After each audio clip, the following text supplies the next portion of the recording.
Welcome one, welcome all. It is the latest edition of the Blogging the Boys Roundtable, Tuesday, September 27th, 2022, 7:02 p.m. Central Standard Time. We are late because of one person that is a part of the roundtable that will remain nameless. My name is RJ Ochoa. You know me from all across the BTB universe. You can read, hear, see, smell, maybe if your internet browser allows that. All of these people, all across all Blogging the Boys platforms. Joining me tonight, we will go in clockwise order. As always, he was at the thrilling Dallas Cowboys win on Monday Night Football. If you followed him on social media, you could tell he was feeling pretty good. That's all we'll say. And I'm sure he left the stadium feeling even better. Tony Catalina. Tony, thank you for joining us. Thank you for serving as the team's good luck charm at MetLife Stadium on Monday night. The top right corner is occupied by somebody who might love Taylor Swift more than I do. You can find him in your neighborhood Trader Joe's or making a pumpkin anything, apparently, according to his Instagram story. It is David Howman. Howman, thank you for gracing us with your presence. The bottom right spot is basically now full-time belonging to somebody who lives in the top left quadrant of the United States of America. He founded the good old US of A. It is the one and only Danny Phantom. Danny, thank you for being here tonight. The 6 o'clock position is occupied by somebody whose internet is no longer an issue, who wore a bold orange t-shirt. For the podcast audience that cannot see, we're all wearing some muted colors, but Brandon Clements is here feeling nice and loud and proud with his Syracuse orange. So good for you, Brandon. And finally, last but not least, also last of the chat, I said it would be nameless. I was lying. Jess Nevarez, the last one to the party. Jess, what do you have to say for yourself for making all of the listeners, all the viewers wait to see everything happening here? Everybody wants to talk about the Cowboys, and you delayed the whole process. I want to say, do y'all want a daily show tomorrow or not? Because that's why I was late. So I was late because I was still working for you, okay, RJ. So I think that gets a good excuse. That blew up all up in my face. So you can hear Jess Nevarez on Dallas Cowboys Daily, of course, on the Blogging the Boys podcast network that will drop bright and early. Of course, the last episode in your feed, which you can obviously hear this roundtable on, also features Jess Nevarez and Brandon Laurie. We have two Brandons. We now have two Jesses.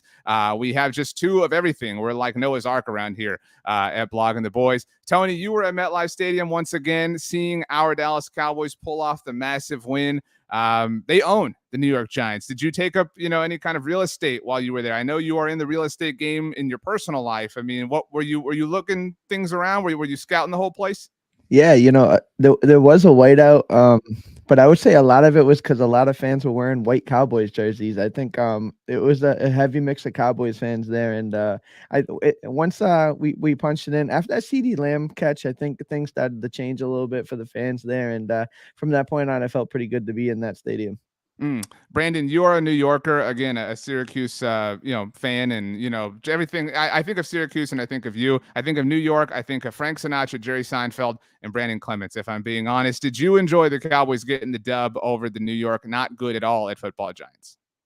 First, I mean, I never got compared to Frank Sinatra before, so I'll take that, RJ. So appreciate that. That was a heck of a game last night. I was having a lot of fun. I wish I was down there with Sturch and Tony. I'm going to have to get down there next time Dallas is in town with the boys. It looked like a pretty good time, and of course it was a great time. The Cowboys pulled out a nice victory on Monday Night Football, and Cooper Rush looked pretty darn good. David Howman, Cooper Rush is the talk of the town. Being compared, I compared Brandon to Frank Sinatra. Cooper's drawing Kurt Warner comparisons. Things are getting a little bit wild. I think of all the ways we saw this Cowboys season going through 3 games, this is maybe the one multiverse where Doctor Strange was like a Pythagorean theorem, like he was a weird geometrical shape or whatever it was. That was for you, Howman. No big deal. Okay. Okay, go ahead. I mean, it kind of really fits for the Cowboys having a redheaded backup perform well. I mean, we had Jason Garrett. Cooper Rush has obviously been with the Cowboys for a while. Andy Dalton, and now it's his turn. So if my math is correct, that means he'll probably be the head coach in about 20 years or so. That is true. There are a lot of timelines where that is the case. Danny Phantom, one of our questions tonight has been inspired by you. So you start off with 5 points. Once again, everybody contending for the coveted BTB Roundtable champion crown. So way to go, Danny. The sash currently over your broad shoulders. But we're going to start with a question from the chat, Danny, and you can have it. Rex Morgan says, should we be worried that we struggled against a bad team, or live it up because we beat them with a backup quarterback? Danny Phantom, the floor is yours. Both is my answer. Oh, 5 points revoked, Danny. No fence riding around here. Come on, pick a side. I'm not going to compromise I'm going to give you my honest answer. I think that, I mean, it's true that it's just the Giants, but I think that there's a lot of good things that you look at this game and you just got to feel good about this team. I mean, I don't know about you guys, but like when Saquon ran that, took that, 36-yarder in, I just feel like I just kind of felt defeated. I like, well, that's it. I mean, they scored. We can't score a touchdown, and there's no way. And then what happened over the next two drives, I just feel differently about this team for a couple of reasons. First off, and we talked about this before, this defense is a good defense. I mean, and it travels, and it's not something that, I really am worried about anymore. And I think when you have that, you can withstand these moments where the offense isn't playing the best, and you have a quarterback like Cooper Rush who isn't the best but can get it done. So I mean, I feel really good. I think that, I mean, we won't have the same kind of success against a couple of the teams coming up, on our schedule, but it's still, it feels good to go out and play well. Tony, you were there. Did the emotion sweep over you? Did you feel like it was truly like a battle? Did you feel like it was something heavy, or did you kind of feel like, hey, Saquon Barkley scored, but he's now played in 7 games against the Dallas Cowboys and he's lost literally all of them. I mean, what end of the spectrum did you fall in? I think the way this season's kind of felt for us is like, I always feel comfortable when the defense has a chance. Like, the defense has been keeping this team in games for 3 weeks in a row now. They're the real deal. And I think a lot of you would agree with me in the sentiment that for a long time we didn't feel like that. I felt like we always had to kind of hold our breath when we were on defense.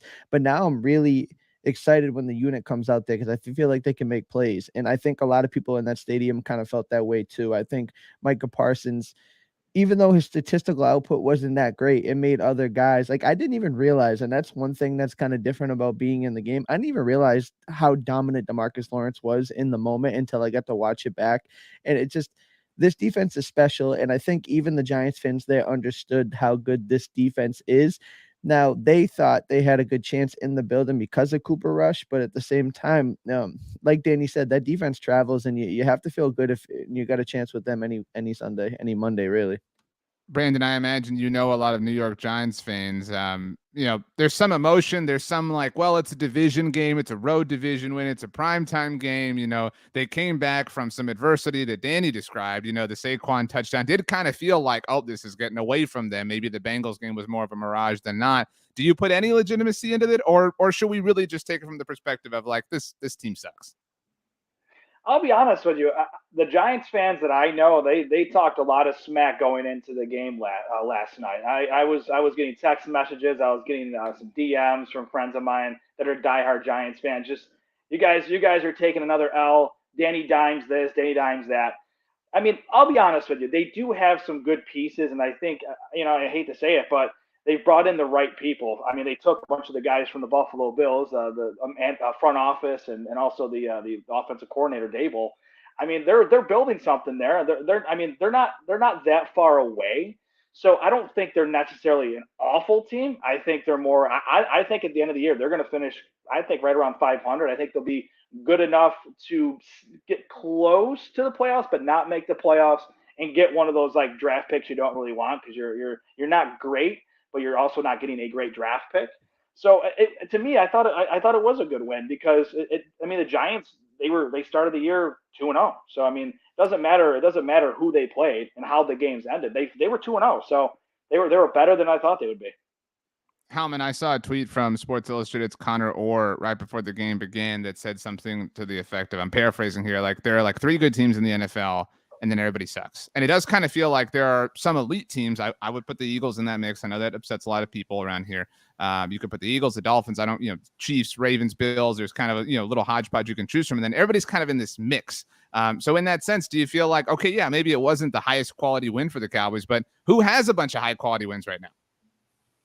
Yeah, I definitely agree. So far throughout the NFL, we've seen a lot of mediocrity. Like even the Bills through the first 2 games, they looked like they were going to be the one real juggernaut, and then they lost to the Dolphins in a way that really still doesn't even make sense to me. So it really is, so far 3 games in, it's, no team really looks like that dominant team. And especially in the NFC, the top 2 teams starting at the beginning of the year looked like the Packers and Bucks, and they played each other, and neither of them looked particularly good playing against each other. And then the Eagles, in my opinion, have played absolutely nobody, and they've come out undefeated against a pretty easy schedule. We'll see how they go throughout the rest of the season. But actually, after this last week, the Cowboys now rank 6th in total DVOA, which measures team efficiency. And I don't think it's necessarily because the Cowboys are the 6th best team. I think it's more so because there's not a whole lot of great teams out there right now. That is really optimistic and depressing at the same time. So thank you, Howman, for boosting our spirits. Jess, where do you fall on this as we kind of tie a bow on this subject? Was it a great win? Was it a win? And that really is all that matters around here? Like, are you kind of sick of all these guys being mopey Eeyores about this whole situation? A little bit. I'm trying to be optimistic here, because if you would have told me at the end of week 1 after the Bucks game that the Cowboys would look like they do now with Dak Prescott out, I would have laughed in your face and I would have said you were lying, because the circumstances to which the Cowboys have had to work through just in these last 3 weeks alone is kind of unreal when you think about it. Just the emotional trauma Cowboys fans have had to endure these last 3 weeks is really like no other fandom, I feel. And it started early on, right? I mean, we had the young O-line to worry about, and then there was the Tyler Smith debacle, and then you have these young wide receivers, and, then Dak is injured, and now what? The sky's falling again. And I think nobody expected the Cowboys to look like they do now, given it's still early on, and what we're seeing now isn't going to be what we see in even 2 weeks from now, right? But I think a lot of it, I'm going to give credit to Cooper Rush, because he's proven a lot of people wrong. And I personally was not high on the Will Grier pick, or the choice between him or Will Grier during training camp. I always have liked Cooper Rush. I don't have a problem with him. I think a lot of people really underestimated him and underestimated the chemistry that he has within this locker room and the respect that this organization has for him, because I'm sorry, but things like you see between him and Noah Brown don't just happen from somebody who hasn't been there. I mean, put some respect on my guy, Cooper Rush's name, because at the end of the day, he's putting the Cowboys in a much better position than we thought they would be in, especially after we heard about Dak's injury. I think now, I tweeted about this. It gives the Cowboys that padding, if you will, to allow Dak to fully recover and not feel like they need to, no pun intended, rush him back into the game because they're falling behind. Especially when you're winning a divisional game, I think it's important no matter what, especially winning early, because you don't want to be playing catch up later on in the season. So I'm staying optimistic in saying that I think it was a good game. I don't think the Giants are a great team by any means, but I also don't think they're the worst team. I think, like Brandon said, they're on the up and up, and that's the scariest part, is they may not be great now, but they're establishing a chemistry, especially on the defensive side of the ball, that could be a little scary come a couple of years. So just saying, it's a win, and we're all happy on this Victory Tuesday, which you said Victory Monday in more technical terms. I've always referred to the day after a Cowboys win as Victory Polo Monday. It gets confusing, obviously, when they play on Monday Night Football or Thursday Night Football or Thanksgiving. It's a brand. You know what I mean? Like it gets weird if you start using different things and hashtags and stuff. So I mean, just be cool, Jess. Okay, so Jess helped segue us, despite calling me out a little bit, by apologizing, so to speak, or offering a sort of pseudo apology to the Cowboys on behalf of preferring Will Grier over Cooper Rush. Danny, this was your idea, actually. Apology letters to the Dallas Cowboys front office. Jess kind of got us started. This is your thing, Danny. So, if you want to set the stage, and we'll all kind of follow your lead here. You seem to feel, and I don't think anybody disagrees with you, that the Cowboys are owed some apologies for some certain things. Yeah. So, you know what? There's a lot, actually, that, I go down the list and I'm like finding things. It's like, well, no, I don't think I was right about that. So, I mean, I actually apologized once already last week. So I'm not going to do that again, but I'm actually going to get ahead of this one, and this This is not one that people are ready to apologize for and won't agree with. But I want to apologize for questioning their wide receiver evaluations and choices, because I know it's not what we want, but I'm starting to see something there, and it's a lot of other things have just presented themselves already. But I think with wide receiver, I think that there's some things that happened that were kind of like they didn't, that was unforeseen, obviously with Dak getting hurt, and then and then Cooper Rush coming in and stuff. So the offense, I guess it's understandable that they're struggling, to a point, but I do think they had a plan, and I don't necessarily think it was terrible. So, I mean, we saw glimpses of CeeDee Lamb kind of like showing a little bit of being the number one in the second half, in the last game. And I want to point out that we haven't seen that yet, but also too, when like Amari's here, he's always had Gallup with them, and then he's got CeeDee as well, and then you got all these guys. So you got all these guys together, and it's so. Of course, they're having success, and CeeDee has not had that. So I think once we get things change a little bit, we get Michael Gallup in here, we get Dak healthy. I have a feeling, and another thing too about this too is the Cowboys weren't worried about this because they knew they were going to play with 12 personnel, and I think their tight ends have done a fantastic job.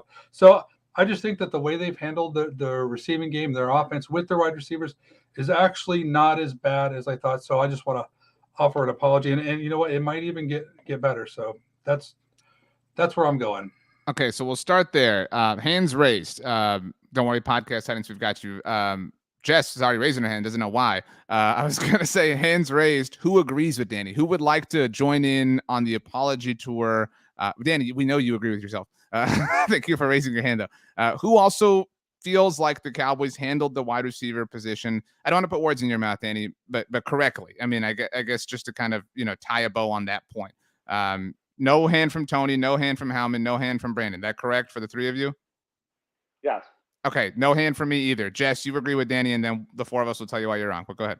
Nah, I'm Team Danny with this one, because here's the thing. I personally was the first to be upset about the entire Amari Cooper situation. I was livid. I was horrified to what we were going to see.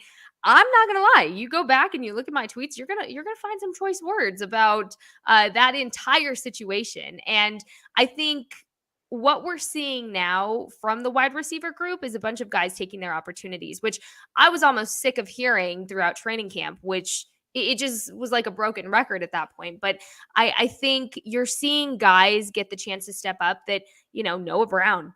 Who would have thought Noah Brown would come out looking like this season?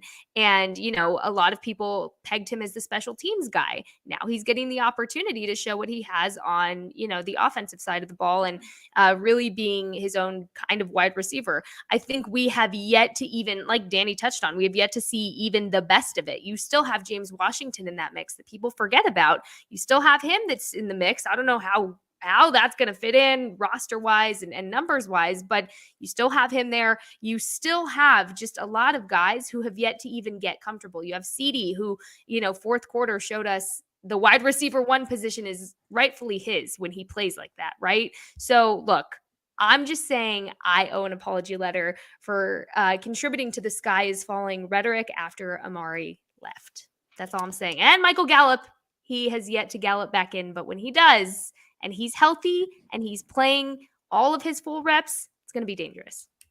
Tony, why do you disagree? I'm just nervous because you look at what we have faced so far.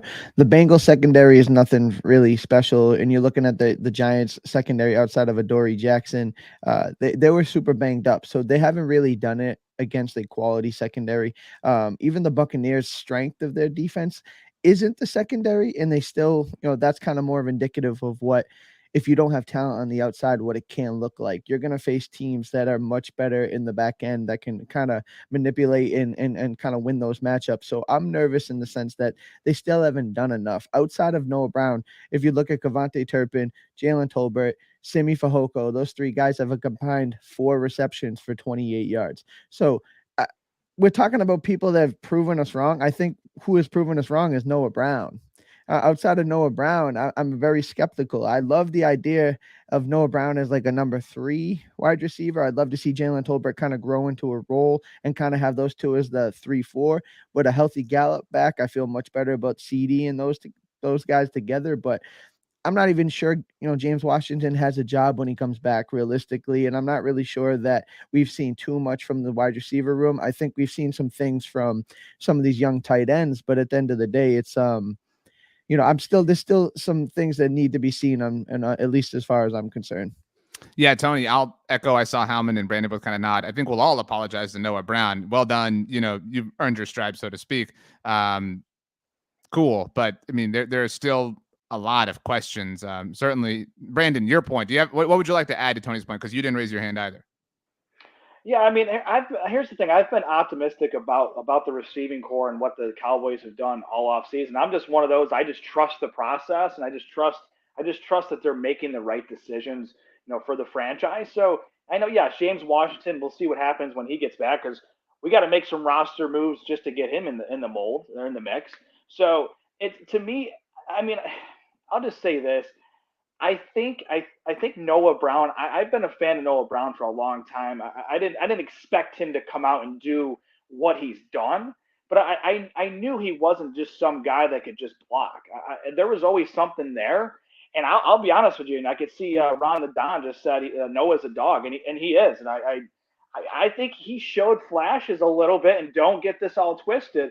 But on some of those routes, the after the catch, he looked a little bit like a Dez Bryant breaking some tackles. So, I'm not saying he's Dez Bryant by any means, so I'm not trying to put that out in the universe, but he looked really good. So, I mean, from that perspective, that was like the mild surprise, but I've been optimistic about what they've done all off season, and particularly with the receivers. I mean, Dak had a few, he liked Dennis Houston, which I know that hasn't really worked out because he's back on the practice squad. But Dak has been happy. That's the most important thing. If Dak has been happy with what he has for weapons, he maybe could just be, just kind of pumping them up a little bit. But I don't think Dak's going to do that. I think Dak's going to be honest about it. And I really think that if you should trust Dak Prescott, he's the franchise quarterback. If he has faith in these guys, I'm okay with it. And to be honest, there's nothing for me to at this point to apologize for, because I'm pretty optimistic across the board with how things play out and what things are how things are happening in the offseason. I don't want to criticize Dak Prescott by any means, but he was a big voice, obviously, in the room for Jalen Tolbert, and then Tolbert couldn't get active for the first 2 games of the season. So I think that's at least worth mentioning, right? There's positive and negative sides to things. In that vein, Howman, you're wearing a CeeDee Lamb jersey, right? I'm always hesitant to make sure, because I mean, I can't see the back, but it is a CeeDee Lamb jersey, right? Just to be certain. Okay, there's one hanging behind me for obvious reasons. The Cowboys went about the receiver position the way they did, largely due to an expectation that CD was going to elevate his game. Kudos to CD. Had an amazing second half of the third quarter and fourth quarter overall. Obviously, the CD possession was super impressive, but he was kind of terrible for a large part of this game. And that in of itself, Howman, is sort of indicative of, hey, you kind of put all your eggs in this basket, and it wasn't working. Like, if CD had been going off or has been going on for the last 2 weeks, we could sit here and be like, okay, you know what, Cowboys, you were right. But I don't think that Noah Brown is enough proof for us to sit here and say, no offense, Danny or Jess, like, hey, y'all were right. The fact that CD has had any kind of struggle, I think, screams that they were actually kind of wrong about this. Yeah, I completely agree. And we've kind of seen this with CD in his brief time with Dallas so far, is like he has these moments where, he has drops or he just doesn't run the right route. And, he doesn't quite put it all together.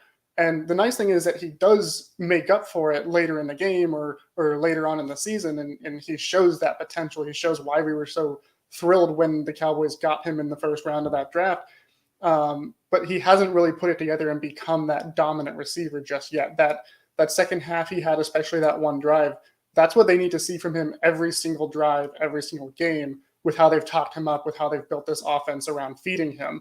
And I just haven't seen it yet. And as for the other receivers, I mean, we've kind of talked about it. Outside of Noah Brown, none of the other receivers have actually done much. Jalen Tolbert just made his NFL debut. Dennis Houston did not work out. And even with Noah Brown, he's had a great first 3 games. But like Jess mentioned, a big part of that is because Cooper Rush has been throwing on the ball so much in practice over the years. That kind of chemistry I don't know if he has as big of a year so far, ironically, if Dak is here and playing quarterback, because they just didn't have that kind of chemistry. So I don't even necessarily think it's so much a matter of Noah Brown being that great, but more so he just has great chemistry with the quarterback that's throwing the ball right now. 4 against 2. Sorry, Danny. Jess, you lose the round. All right, those are the rules. It's a democracy. Anyway, so let's move on. Next apology letter. Danny, you offered an apology letter on behalf of the wide receiver group. We kind of fleshed that out. Anybody have another apology they want to write to the Cowboys? Tony, you raised your hand first. Jess, you're next, but Tony, go ahead. Yeah, I think I tweeted this out. I just want to apologize to Cooper Rush. I was heavy on the Will Grier train. I think RJ, you're right there with me. I feel like Will Grier had an element that take me down with you. Yeah, I'm dragging you down with me. But I thought Will Grier was had a little bit more juice to him, a little more something or pizzazz, whatever it was. We just felt like the mundane of Cooper Rush. They just thought there was better arm talent, more skill. But there's something to be said about knowing this offense, being able to run it efficiently, being smart with the football, and just knowing your role. And that's what Cooper Rush has shown. I will definitely eat crow on that. Cooper Rush has come in here and done exactly what they've asked him to do. I'm very vocal about the fact that I thought all he had to do was win one football game, and this would be a successful time frame that Dak has been out. But now at this point, it's a realistic possibility he could win 3. And why would we limit the man who's undefeated in the NFL? So I do want to humbly apologize to Cooper Rush, and I was wrong. The title of the segment was Apology Letters to the Dallas Cowboys front office. And Tony, you completely defied that and went for a they player. Picked Cooper Rush, so they win. Yeah. So, Jess, we know you agree. We know you were Team Will Grier. Tony didn't drag you down. Danny, do you agree that we owe the Cowboys a bit of an apology for Cooper Rush and choosing him? Yeah, first off, I want to just throw the challenge flag on the last one, because I believe that although Brandon did not apologize, he was still felt really good about the wide receiver situation. So didn't raise his hand. We went off hand raises. I mean, anyway, but no, I like everyone else, I had my own doubts with Cooper Rush, because there's just nothing flashy about Cooper Rush, and that's why we always try to find somebody to beat him out in training camp. But no, for sure, the guy is just, he has stayed composed and went out there. I mean, he doesn't get rattled. And I will say this: they're doing a fantastic job protecting him. I mean, he wasn't having to do what Daniel Jones was having to do last night by any means. So he's had a clean pocket to work with, but I really think he's decisive, making good throws. And, a couple of those passes, with Jalen Tolbert and CeeDee Lamb, I mean, Cooper could have had a 300+ yard game last night. So for sure, this is not the mediocre backup that I, thought. He is slightly above average backup quarterback. And I am very pleased with how he's playing. So absolutely, I thought they were kind of playing with fire there, and no, they're not. Jess, you pushed back, Jess, on the idea that you were needing to apologize for this as well. Well, because you said I was on the Will Grier train, and I was. You said that. I didn't say that. You said that like 10 minutes ago. I said I wasn't. I said I was never on that train. I rallied for Cooper Rush since day one, because challenge flag. Challenge flag. And if I didn't say that, I'm sorry. I've been talking about the Cowboys. This is my 3rd time talking about the Cowboys on podcast today, guys. I'm a little tired, but it's all good stuff. It's all good stuff. But I will say, here's the thing. I think it was easy for people to underestimate Cooper Rush, because really we had only seen him once in a full game before this season. And it's here's the thing. He's done what he needs to do so far.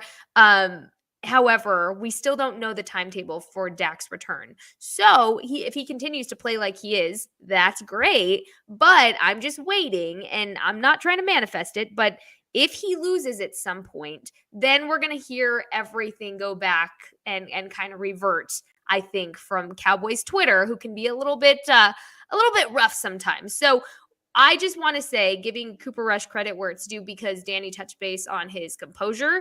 It's phenomenal. I mean, this guy during the press conferences, he doesn't even crack a smile. Like, are you happy that you won, sir? Because you should be. I just think his composure is amazing. I think his chemistry is amazing. And he knows Kellen Moore's scheme. Let's not forget. He's been around it. He knows what Kellen Moore's up to. He's all about it. So, hey, I think an apology letter to Cooper Rush on behalf of everybody, even though I never hated on him personally, I'll add in, because these are supposed to be letters from us, not letters from everyone else that you're writing. Aren't we a team, RJ? Don't you this do is an team things interesting together? twist on the exercise. Okay. I was going to go to your apology letter next, Jess, but you kind of wrote one for all of us. Brandon, Howman, do either of you have an apology letter that you would like to write to the Dallas Cowboys front office? Brandon, no. Brandon, you don't regret anything, Brandon. You stand by everything you said. Interesting. I stand by it. I mean, here's the thing. I was never a Cooper Rush fan or a Will Grier fan. I was kind of hoping we were going to go outside and get somebody else. I mean, obviously we couldn't get Jimmy Garoppolo. That's one crazy example. There. I mean, I named a few guys recently, but I'm very happy with Cooper Rush. It's a pleasant surprise. I consider him a game manager, which is perfect for what we need right now. Because let's be honest, the defense is carrying the mail right now. That's just how it is. The defense is so darn good that you don't need that great of a quarterback to do anything and to win games. These games have been ugly in a lot of senses, but guess what? Micah Parsons, yes, he didn't fill up the stat sheet, but guess what? Because of his presence, guys like Tank Lawrence had a monster game, and I feel like he would have had 5 or 6 sacks if he didn't get injured and miss part of the game. So to me, that's great. That's great that Cooper Rush has done. He's done decent. I think he threw for almost 70% last night. So I'll give him his flowers on that, so to speak. But for me, it's all about the defense. So if you have somebody that can be at least a game manager, then I'm good, because you know what, the defense is that good. Howman, do you want to apologize for anything? I mean, interesting. Brandon's the only one who's like, everything I've said about this team all year long, I'm good. I want no second chances, no do-overs. Howman, do you want one? Pumpkin. And pumpkin just like naturally makes you smarter, I think. No, Howman is the pumpkin fan, not Brandon. Howman. No. I thought you were talking about. Well, you're wearing orange, so you might as well just become a pumpkin fan anyways. I'm representing the 4-0 Syracuse Orange. That just finally made the coaches pull, so we're happy about that. I think it's pumpkin season. I think that's what you're representing. Howman, you are a fan of pumpkin. Do you have an apology letter to write? Well, I'm thinking of the legendary words of a legendary Cowboys fan, Conor McGregor. I would like to take this opportunity to apologize to absolutely nobody. I just think we're getting a little carried away. It's 3 games, and 2 of those games have been against teams that personally I didn't think were going to be all that great going into those games. I thought the Bengals were due for a huge regression before the season even started, and so far they've kind of proved me right. I thought that the Giants, even though they got out to 2-0, I thought it was a very fraudulent 2-0, and the Cowboys kind of proved that right. And with the receivers, we kind of talked about it. I don't think that they're actually overperforming that much with regards to Cooper Rush. I agree that he's played great, but also keep in mind a lot of us were on the Will Grier train because Cooper Rush looked terrible in preseason. Like, we were just going based off of what we saw. It's kind of like the Micah Parsons pick. People hated it because, when he was in college, he did not look like he does in the NFL now. Like, we were just going off what we saw, what we could actually observe. And Cooper Rush now in the regular season is completely different Cooper Rush from what we saw in the preseason. I'm enjoying the 2-1 start. I think they're going to make it 3-1 this week. And I still think that the Cowboys are very formidable in the NFC East. But I think that it's still very, very early to start saying that the front office got anything right. AJ says Howman from the top rope. Link adds, I am not apologizing for nothing. Kellen still has to go, and Jerry's still stubborn, and we need more to go deep in the playoffs. And Cooper did okay. Be he no damn Dak. So does anybody have any thoughts on Howman before I offer my apology? I just want to say, in regards to the preseason, this is Howman. Howman likes the pumpkin. This is David Howman. I know. Look, I'm just saying, in regards to the preseason comment, of course he doesn't look the same that he did in preseason. He has his starters now. He doesn't have the second and third string people in. I mean, of course he's going to look different than he did in preseason. However, I don't think, I really don't think anybody expected him to play like he is now. To be honest, I don't think if you would have asked any of us 2 weeks ago, we would have said we're winning any games without Dak. And then we thought we'd be in a situation where we're like, oh my gosh, Dak can come back next week. We know he barely got the stitch out of his finger, but he's ready. Who knows if he can grip a ball, but he's ready because we need him to be ready. We're not in that situation. So that's really, that's my rebuttal to you, because of course he doesn't look the same as he did in preseason. He shouldn't. Nobody should. But it is still, quote, September football. I'm so tired of hearing that phrase, but it is. I would just point out, like in preseason, he was QB1. Look, Cooper is awesome. All right, we're not going to spend a million minutes on Cooper Rush. Ron the Don said Howman with the kill shot on Cowboys Optimism. So, maybe you really are Eeyore Howman. I will say, of the five of you, don't do it. Don't do it. Don't do it. What am I going to do, Danny? Don't go there. Don't go there, RJ. You don't know where I'm going to go. I know where you're going. I will say, of the five of you, I agree the most with Howman. I don't agree with him 100%. I agree a lot with the Cooper Rush, idea. But I give none of that credit to the front office. Like I give none of the credit for what has happened. I said this on a different show earlier today. They jumped out of a plane without a parachute through a ring of fire with rattlesnakes wrapped around their ankles and stuck the landing. And good for them. Like they survived, but that doesn't mean like the process or the results don't justify the process to me. I will apologize to Brett Maher specifically because I was very mean to Brett Maher. And he turned it around. And good for him. I will eat that crow. I will eat the crow on not believing Noah Brown to be a viable offensive player. I will eat the crow on thinking that Jason Peters should play left tackle. I still think he should, but again, the results are there. I will eat the crow on Cooper Rush because I wanted Will Grier. Thank you, Tony, for besmirching my name as well.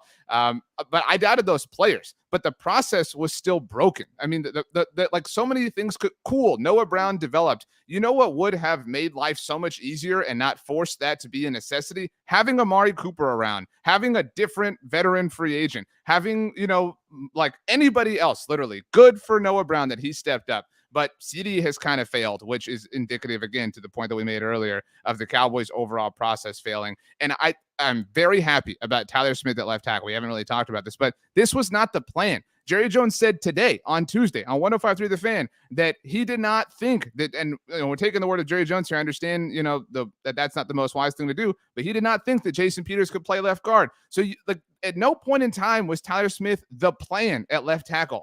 They have fallen backwards into basically every great thing that has happened to them. Howman, you mentioned Micah Parsons, and he is awesome. Nobody would undo that. It's a shame that Rashawn Slater's hurt. He was not evaluated this way. He was evaluated as an off-ball linebacker, and they spent what was effectively the 10th overall pick on him. That's not a wise thing to do. They did discover a unicorn, and good for them. I mean, Dak, Romo, like we could go on and on and on. All of the great things that have happened to them have been happy accidents, except for the initial assembly of the great offensive line that is kind of on its last legs, unfortunately. So I will apologize to a lot of players, even Brett Maher. My actual apology, people are like, oh, RJ, Brett Maher is amazing. But that's true. You're right. However, Brett Maher was not the plan. Jonathan Garibay was the plan to be this team's kicker. Lareem Hairulahu was the plan to be this team's kicker. Congratulations to the Cowboys for perfectly executing Plan C.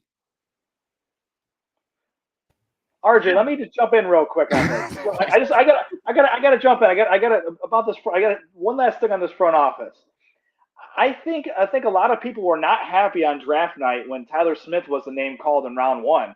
And here's the thing: you bring in a guy like Jason Peters, who will be a Hall of Famer when his playing days are done at left tackle. And yes, I know he's still trying to get into the game shape. They put him on a snap count last night. But you're putting him in at left guard, and you're leaving Tyler Smith at left tackle. Obviously, there's enough confidence in Tyler Smith that he's progressed well enough. So at this point, the early returns on Tyler Smith are I know it's early, it's a small sample size, but he looks a lot better than people may have thought when he got drafted.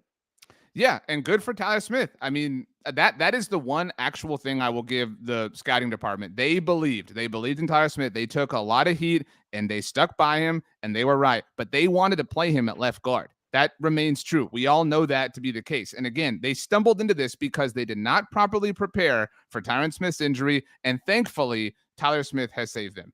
Danny, this was your idea. Who offered the best apology? Who offered the worst? And did I go where you thought I was going to go? No, you did not. Thank you. You went somewhere else, and it was equally tough to listen to. But thank you.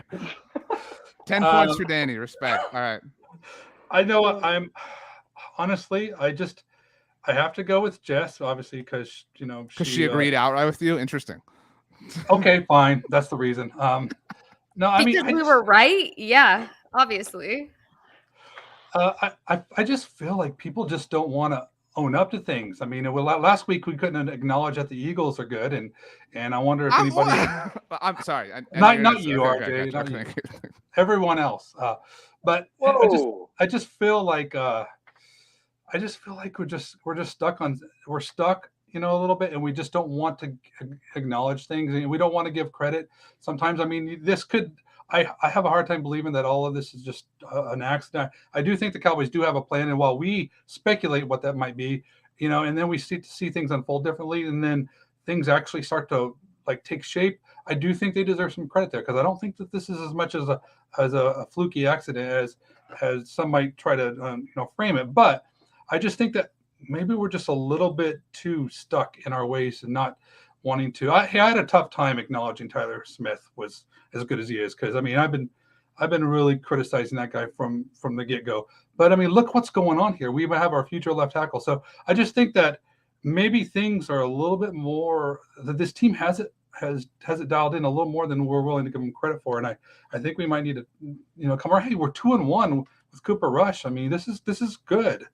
I think the issue is the premise of the question, or the premise of the idea. Like, again, I don't think the results justify the entire process. I've used this analogy before, but this is like an episode of Chopped, right? The Cowboys were given like cottage cheese, Neapolitan. Is it Neapolitan? I always mess this up. It's Neapolitan ice cream, right? Yeah. Neapolitan ice cream and garlic bread. And it was like, make a great meal. But like, instead of it being an assignment, they chose those things. You know what I'm saying? Like they chose those ingredients. They have made a great meal. It's delicious. We're all happy with the results through week 3, but the filet mignon was right there. The pasta was right there. You know what I'm saying? Like the macaroni and cheese truffle was right there. Like they could have chosen those things, and kudos to them for making it work to this point. But some of the decisions were still questionable. So there is some sort of like, I think, happy medium truth to your point, Danny. But I give no credit in that respect to the front office. I give all the credit to the chefs that have been actually utilizing the ingredients, which brings me to, Danny, one of your favorite topics. All right. You want to talk about being stuck in the mud on things? Howman, this goes to you first. Mike McCarthy deserves way more credit than he is getting. David Howman, the floor is yours. Sing us a song.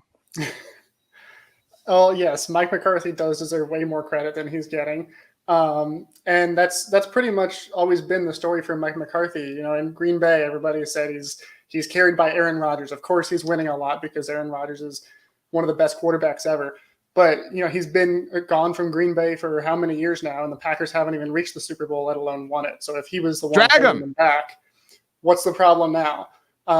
McCarthy's come to Dallas, and what we've seen, I go back to something that Danny actually said in one of his earlier answers. When Saquon Barkley got that touchdown, it felt like this was the moment where everything comes crumbling apart. It felt like this is the moment where they're going to cave. And not only did they not, they responded right away with a touchdown. They get a 3-and-out. They go back and they score again, and they close the game out. And that is not something that we've seen very often from these Cowboys for a very long time. And that is something that we have kind of seen hints of during the McCarthy era so far, as he's been trying to get, guys that have a certain tenacity in them and the way that they play. That's one of the things they liked about Tyler Smith. That's one of the things that they like about what Jason Peters brings to this offensive line. And McCarthy talks a lot about that, and he tries to embody that kind of culture. And there was a bit of a culture shift when he first got here. Now we're starting to see it set in. And 2 weeks in a row now, when the Bengals started coming back in that game, these Cowboys toughened up, and they didn't fade, and they pulled it out, and they pulled out the tough win, and they did it with a backup quarterback. So I think that's the Mike McCarthy difference. I don't know if it's enough to propel them to a Super Bowl, but it's definitely a difference, and it's something that comes from Mike McCarthy. I agree with you 100%, Howman. Early front runner for BTB Roundtable champion, David Howman. Everybody take notice. The duel still an option. I don't think, and sorry, Danny, I don't think that there's any question that this is a far more successful coaching regime for the Cowboys than the one prior to Mike McCarthy. To your point, though, Howman, I don't know that it is the right one. I don't know that it's all going to end the way we want, but I do think this was, again, maybe not the right hire, but it was certainly, even if it does end at the end of the season, it was a step in the right direction. Mike McCarthy has coached 14 games, Tony Catalina, without Dak Prescott under center. He is 7-7 in those games. Shout out to Monica Geller. Jason Garrett coached 14 games without Tony Romo as his franchise quarterback, not counting the interim season. I know some people want to include that, but he was not technically the full-time head coach. He went 1-13 in those games. So a stark difference between Jason Garrett and Mike McCarthy. Mike Tony does kind of feel like that guy that, and you're in an alley, you're in a fight, you're in a scrap, and that's the dude who you kind of want at your back. Like he's going to find a way, or he's going to, go down trying at least. Yeah, those numbers are pretty eye-opening when you look at it and say 113 and 7-7. If you're without your starting quarterback and you can try to remain 500, which is all we're trying to really do here is tread water. That's impressive. I mean, it's indicative of how you built the team around you. The pieces you put together, kind of the stability you have within the locker room and the team. It says something about the depth. It says something about the mindset he's instilling there. And I saw Des Bryant tweet to Tony Romo last night, like, man, if we had this defense when we were playing, like, look at the things we could have done. And that's, I want to give the front office credit, or I want to give Will McClay, I want to give Mike McCarthy and staff the credit. They've put this team together, and they find a way to kind of steady the ship. So I'm not big on, we're always here. We're sitting on the things that we don't like they do, but the things that they've been able to do, kind of keep things at bay and not get off the rails here. It's a testament to McCarthy and what he's put together. Brandon, a lot of people get on Mike McCarthy for his clock management. I will say I was not a fan of the end of the first half sequence where Mike chose to kind of, play some poker against the New York Giants. He wound up giving his team a field goal try that Brett Maher missed. I don't put that on Maher, who I've on record apologized to. But I will take that, Brandon. I will take that 100 out of 100 times and live with the consequences, even of the decisions I disagree with, because it is such an improvement over the regime that we were so accustomed to here before. Yeah, I'm with you on that, RJ. I was kind of hoping they would have played that a little bit better because, let's be honest, Graham Gano is one of the better kickers in the league, and he also has a monster leg. So I didn't really like how they handled that situation. I get Maher can bomb it as well, but I think they got lucky in that situation where they were able to get the ball back and at least get Maher a shot from almost 60. And then you got the other part. I think it was later in the game last night where a lot of people maybe it was early in the game, where a lot of people were not happy with McCarthy punting when they were clearly in Maher's range. And honestly, I did not mind it. I was not really that upset about it because it's all about trusting the defense. I go back to defense, and he trusts the defense. And yes, the net from Anger on that punt was not great. I think it was a touchback at that juncture. But overall, I thought that was actually the safer call because your defense is playing so good. Why take the opportunity that Maher could miss the kick and give the Giants a short field? Because I wouldn't have done that. So McCarthy, I've given a lot of flack to. I didn't want him when he got hired for the Cowboys gig, but I've kind of turned a little bit in his favor. I will say I turned more in his favor when he hired Dan Quinn as defensive coordinator. I'm all about defense tonight, and I was very happy that he brought Dan Quinn in. So McCarthy, I'll give him a little flowers. I think he's doing a lot better than I expected. So I'll give him a little bit of love on that. But at the end of the day, I'm not going to lie. If Sean Payton's nearby, I might want Sean Payton next year. So I'm just saying. Jess, do you feel like Mike McCarthy is underappreciated? Yeah, I mean, to be honest, I was not a fan of the Mike McCarthy hire when it sounds first like you guys happened. need to write some apology letters. Brandon, you're the one who didn't have anything to say. All right. Look, I wasn't a fan, and it really wasn't until Hard Knocks, you even go back that far, where we started to see more of his personality and how he runs the locker room, starting with the mojo moments. But I was like, maybe he's not that bad, right? Like maybe there's something there.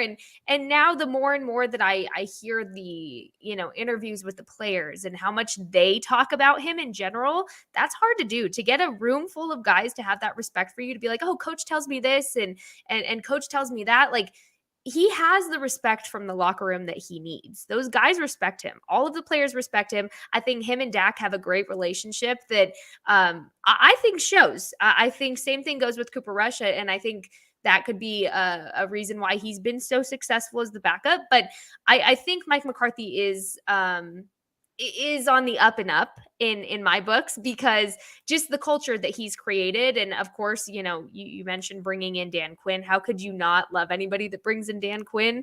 Dan Quinn is Dan Quinn, and he is forever the GOAT.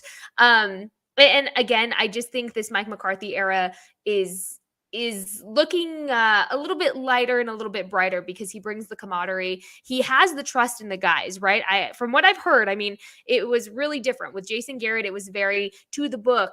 This is my way. This is how it's going to go. And then you have Mike McCarthy now, who's like, okay, I'm going to give you the trust. You have to earn it, but I'm going to give you the trust, whether that means a day off or, if you tell me you're ready to go in and get more reps, then I'm going to trust you for it. They're not being told what to do as much as they have that give and take relationship with Mike McCarthy. And I think if you're going to have a winning team, that's important. They have to trust their coach.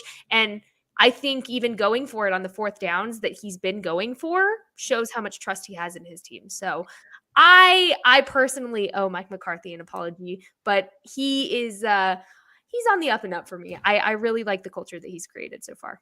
Dan, I purposely saved you for last so you would have to hear everybody, just shower Mike McCarthy with love and affection. Do whatever you want with this, Danny. Mike McCarthy, your thoughts. Let's do it. I want to say first off, I like this coaching staff a lot. I think that the group of coaches they have are great coaches, and we haven't seen such a strong coaching staff in a while, and I'm including everybody. With Mike McCarthy, and here's the thing, and I think that it's so hard to judge him because I'll ask you like what does he contribute to help make them better? And honestly, I have a long laundry list of issues with McCarthy, and I could spend a whole show on this, but I think a lot of things for me, I think we got to start with the lack of discipline that's been going on. And I think McCarthy has a look that, I think, we get penalties. Every team gets penalties. But I think what bothers me about him is that a lot of them are just really bonehead ones. And I think, and Jess touched on it she's absolutely right. There is that trust. And he does have like a little bit more freedom with it. But I think that's sometimes to a detriment in the sense of like, these guys are not stopping making these bonehead penalties. And I think there's too many examples where we got lucky last night. There's too many examples where these free second chances, they're going to be costly. And when you combine them with some of the stupidest clock managements, and I'm talking about not just last night, but just over the first three seasons, he affects the games in a negative way. And I don't think he's just a good leader. I don't know how involved he is with like this personnel and scheme. Like, what's it going to take? Who's the one responsible for giving Zeke more touches than Pollard? Is who's fighting who with Kellen Moore and like what's going on with the offensive line? They don't know what they're doing last year with who's playing. I think there's so many things going on, and I mean he kept Zerline the whole year, and he was just missing kicks. And I don't know if people are like scared of or worried about their job like they were before. So there's just a long list. I think, but the biggest one for me, and this is the one that just trumps all, is that he's such a Jones yes man, and since he doesn't challenge those guys, he basically just goes along. He wants to just do the job, and he doesn't have the ability to convince them and influence them. I mean, because we know that you got to work with the Joneses. That's an absolute must for a Cowboys coach. But he has no ability to take them away from their biggest detriment, which is themselves. And just McCarthy doesn't do that. So there's just a long list for. I mean, if he comes in and he takes his team and he puts everything together and he's the glue that holds it, then I will apologize. But until I'm seeing McCarthy do some positive things, then no, there won't be an apology from me. Howman has his hand raised first, and then I'll go, and then we'll wrap up. But Howman, you wanted to rebut. Well, I mean, first of all, I agree with Danny that, he still needs to actually prove himself by actually going and winning, winning a Super Bowl, winning playoff games. And he hasn't actually done that yet. But to Danny's question, like, what does McCarthy actually contribute? It's leadership, it's experience. He's been there and he's done it. That was always the problem with Jason Garrett. As a fairly young coach when he started in Dallas, and then as an interim head coach, he was always kind of just learning on the fly. Mike McCarthy's been in Green Bay. He started with Brett Favre. He oversaw QB transition to Aaron Rodgers and actually developed Aaron Rodgers. People forget his first couple of years, he wasn't all that great. And then he grew into the player he is, and he won a Super Bowl. And, you talked about how you like the coaching staff. Well, a lot of them are there because Mike McCarthy is the head coach. He brought in John Fossil. He made the decision to fire Mike Nolan after 1 year. Mike Nolan It's a longtime friend and coworker, and he made the decision to get rid of his guy and bring in a better coach in Dan Quinn. Jim Tomsula as well. And Jim Tomsula, yeah. And the results have spoken for themselves. So he has the leadership and he has the experience that draws good coaches in, and then he trusts those people to execute their plan. And John Fossil has immediately upgraded the special teams, and they've been playing great since he got here. Dan Quinn upgraded the defense, and I know we're all down on Kellen Moore right now, but when he has had Dak Prescott playing, his offenses have been in the top 10 in efficiency, and I think most of the time they've been in the top 10 in yards and points. So he's brought in a good coaching staff, and that's what he contributes. I would just add to Howman's point and say that I disagree that Mike is a Jones yes man. I think his predecessor was the ultimate Jones yes man. In fact, I mean, we're coming off of a game where, it was almost a 50-50 split between Ezekiel Elliott and Tony Pollard. That's kind of like the, sort of microcosm of like Jones yes man, discipleship at this point in time. I also would say that we get far fewer Jerry Leak type radio appearances now with Mike McCarthy, and Mike pushes back on that. And Mike will talk about in his press conferences. I mean, he said a few weeks ago that he doesn't like the way that happens around here. I mean, like, Mike is not afraid to wave his big shiny Super Bowl ring in the Joneses' faces and show it to them and say that he wanted it in their building. And so I do think he walks and talks with the bravado that is necessary of somebody in that position. But to your point, Dan, I mean, it is a losing battle no matter who holds that seat. I just think that Mike climbs that mountain a little bit higher than most people are able to. But this is one of those things like, Howman, you brought up the Mike Nolan thing. Kevin says he fired Nolan, so he didn't get fired. It's just one of those things that, like, you could argue that it was Mike, being willing to change and being willing to move on and fire a friend after 1 year. You could also argue that it was him trying to save himself. People are just kind of stuck, to your point, Dan, earlier, in the mud, stuck in their own opinion, and they're not going to come off of it unless the Cowboys are a disaster or they win the Super Bowl, and that justifies the process one way or another. Final thing, we're going to go around the horn very quickly here as we wrap up. The Dallas Cowboys are 2-1. They have 5 games remaining before their bye week. They have the Washington Commanders on Sunday afternoon. They are 3-point favorites in that game per our friends at DraftKings. They visit the LA Rams and Philadelphia Eagles after that before home games against the Detroit Lions and Chicago Bears. I'll give you all a moment to think. I'm going to ask you for the Cowboys record at the bye week. There are 5 games here. They have played 3 games already. So if your record does not add up to 8 total games, you have done something wrong. So Tony, we'll start with you. What is the Cowboys record at the bye week? If we get Dak back for the Philadelphia game, I think they're 6-2. If they don't, I say 5-3. Sorry, Tony, not to interrupt you. Let's assume Dak returns for that game. So everybody factor that into your prediction. He returns for Philadelphia. So 2 of these games first without Dak, and Cooper Rush, forever may he reign, and Dak Prescott for the last 3. I think that it's a real possibility they could be 6-2. I see them lose. So you're saying they lose one more game? Yeah, I think they lose the Rams game regardless. If he's out there or not, I think but I think that they could shock apparently the world and beat Philadelphia. So I think that would be 6-2 and 8. Okay, so to add to the exercise, record prediction and the losses you have. So Tony's got them 6-2, loss in LA. Howman? 5-3, loss to the Rams, and then loss to the Lions, because I think that the Lions are just that kind of team that, we talked about McCarthy being in a fight, but those fighting Dan Campbells, you don't want to be in a fight with them. They'll take your kneecap off. I think they'll do it in Dallas. Okay, so both of you think the Cowboys are losing to the Rams. Both of you think the Cowboys are beating the Eagles. Howman has a loss to the Lions, though. Danny, you're shaking your head. This is a great roundtable. What is your record prediction for the Cowboys? Well, it's also going to be 5-3, but I am taking us losing to the Eagles. I think it will lose to the Rams and we'll lose to the Eagles. I think even when Dak back, I don't expect him to just be like sensational right away.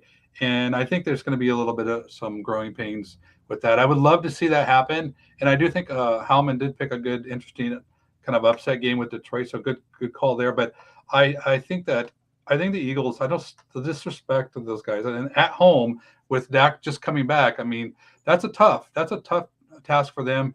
So I'm taking them 5-3, losing the 2 important ones, unfortunately. So Danny has them winning at home, losing on the road. All 5 of these games. All 3 of you we have a streak going. Cowboys losing in LA. So universal agreement that the Rams are super tough to beat, but the Eagles are not. Brandon. Yeah, I'm on board with the Rams situation. Right now, I think going into that bye week, I think they're going to be 6-2. I think they win 4 out of the next 5. Honestly, I was going back and forth between the Rams and Philly. It just, to me, it depends on Dak and seeing what happens with him. I do lean towards the Rams, though. I would say more so because I feel like if Dak's not playing against the Rams, I think that offensive line might be in trouble against Aaron Donald and company. So I think that could be an issue, especially because Cooper Rush is not really going to rush the ball. He's not going to be mobile. So Aaron Donald will just destroy him, I feel like, if things go that way. And then the Philly game, I mean, I'll just say this. I'm not too concerned. They're 3-0, and I think we talked about it earlier. I think it was Howman that said it earlier. I mean, who have they really played? So, and here's the other point. Has Jalen Hurts faced a Micah Parsons, on the edge? I don't think so. Micah Parsons is a unicorn, just like RJ was saying, and he runs a 4.3. I mean, Jalen Hurts is quick, but he's not 4.3 quick. So for me, I think the Dallas, again, I'm going with the word defense tonight. So the Cowboys defense is the reason why they beat Philly in that stretch. But I do think the Rams are the game that they're going to stumble, because I do not see them going 5-0. They're going to stumble somewhere, and I think the Rams are the best possibility. And Detroit's interesting. Dan Campbell's got a good crew there. So I mean that's a possibility, but I would hedge my bets on losing to the Rams. 4 predictions, 4 losses to the Rams, only 1 to the Eagles. Jess. Yeah, I'm going to have to agree. I tweeted you this earlier. I'd go 6-2. I think they lose to the Rams if they lose. However, I don't think it's going to be a blowout. If they lose. I'm sorry. If they lose, I think there's hope. Honestly, here's the thing. There's gonna be a few factors that play into I think how close it's going to be with the Rams, because at that point we're essentially pretending Dak will be back by then, correct? We're saying he's back at Philly. So okay. LA would be Cooper Rush. Okay, so LA Cooper Rush, if he looks like this, if the O-line continues to look like they have with the progression, and at that point you get Jason Peters more involved at left guard, maybe more reps, I think that could be really helpful in establishing that run game, like we saw with him creating those pockets even just yesterday for the little bit of times he was in. I think that's going to be key for these next few games and getting him out of that ramp up and deciding where he's going to be full-time, which it seems like left guard, and that's cool. But I don't think it's going to be a blowout game. I don't know if they can pull off the win, but I don't think they're going to get blown out like people are thinking. Honestly, I think it's going to come down to a field goal. To which end, I will not say. But yeah, I think Philly isn't as intimidating as everybody likes to make it seem. Did they make some good offseason moves? Correct. They absolutely did. And I think that's why everybody's saying they're more of a competition than they were. But at the same time, it's Philly. Of course, I'm never going to say that the Cowboys are going to lose to them. That's disgusting. Why would I do that? But I will say I'm going 6-2, and I'm saying the loss will be to the Rams. I am astounded, honestly, at I was going to say blatant homerism, but Howman is a pretty logical person here that is happening. Although Howman picked the Jaguars already to beat the Eagles. I think that's a fair pick this Sunday afternoon in the Doug Peterson revenge game.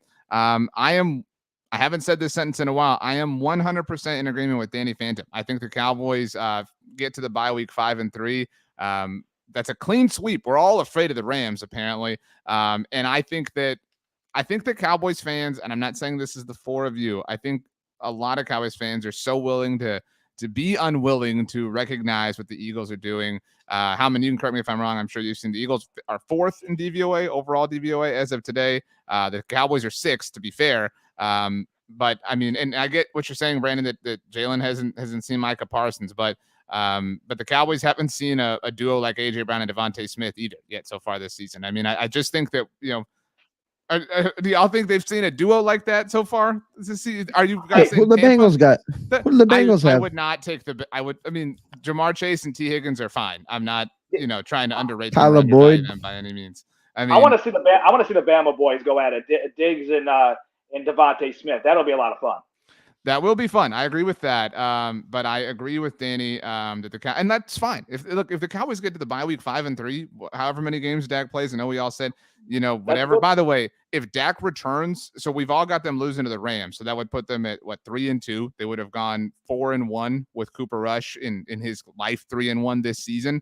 And then Dak shows up and loses on the road against the Eagles on Sunday Night Football. That will be a week of hell. Like just from all the quarterback controversy stuff that's, floating out there in the ether. So looking forward to that. But it is now time, however you feel about any of this. Jess turned her camera off, or I don't know what's going on with her. It's time to award today's BTB Roundtable champion. Does anybody have any predictions on who it is? I just want to say it better not be someone who said, I refuse to apologize to the front office and slow your roll on this, and then turned around and predicted they'll be 6-2. Oh, thanks, Danny. Thank you. That was a great clip. I stand pat with it. I'm not. We know you do, Brandon. We know you don't offer apologies. We learned that about 30 minutes ago. Man, Danny, that was awesome. In fact, that was so awesome. Tony was the roundtable champion, but I am changing it at this moment to make it Danny Phantom wins with 27 points. Tony Catalina. I was going to give it to you, Tony, because you were at the game and it was fun. It was good vibes, but Danny came in with a snipe at the end. I respect that. He wanted to win. Danny wanted to win more. So, Danny, the floor is yours. Congratulations on winning tonight's roundtable. Back to back. It wasn't even a roundtable champion, a week ago this time, and look what's happened. But no, I think the key to winning is just basically disagree with all you guys, because that seems like what that gets the most points. But no, that's great. It's always fun to argue with you guys. You made some great points for me to debate against. So it's nice to hang with you guys. Tony, how do you feel? A, knowing that you would have won if not for Dan's comment, and B, about Dan's comment kind of calling you out for talking out of both sides of your mouth a little bit. You talking about me? That was you were among the people he was describing. Listen, I'll punt on that one and say moral victories are for minor league coaches. So whatever. Hey, minor leaguers work hard too, Tony. What's the deal? This is the big leagues, okay? This is Blogging the Boys. I'm not taking no moral victories here.